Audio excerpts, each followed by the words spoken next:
ordinaire du conseil d'administration de la Société de transport.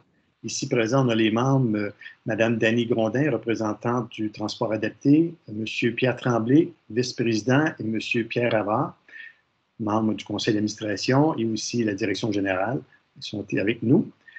Donc, on irait avec l'adoption de l'avis de convocation, l'adoption de l'ordre du jour. Il n'y a pas d'autres sujets à part l'entente avec le Cégep. Période de questions. Est-ce que, monsieur le directeur général, on avait des questions des gens, pas présents, mais plutôt qui nous auraient fait parvenir par soit moyen électronique ou au service à la clientèle des questions? Non, nous n'avons reçu aucune question.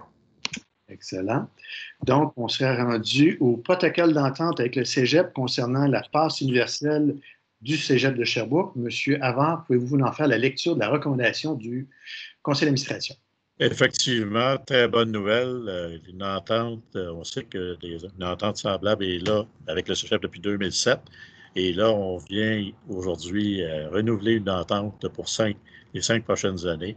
Le Cégep désire favoriser la mobilité durable et via le transport en commun par les étudiants afin d'encourager le recours à d'autres modes de transport que l'auto solo, ainsi que de contribuer à la réduction des émissions de GES.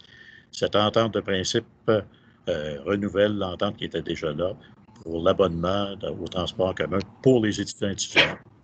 Lors des négociations, il a été convenu que le tarif scolaire de 2021 ainsi que pour les années subséquentes, le coût unitaire soit indexé à tous les ans pour un pourcentage équivalent à celle de l'augmentation des laissez-passer réduits des tarifs des usagers. C'est une très bonne nouvelle qui va éviter encore une fois des problèmes de stationnement qui sont connus autour du Cégep.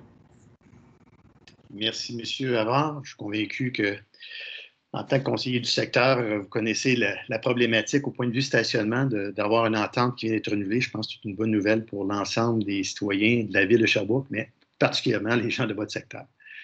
Est-ce qu'il y avait d'autres commentaires en lien avec cette résolution? Donc, merci à tous. On irait avec la levée de l'Assemblée. Et on va vous souhaiter une belle période estivale et de bonnes vacances et aussi être prudent en lien avec justement la COVID. Merci beaucoup. Bonne fin de journée.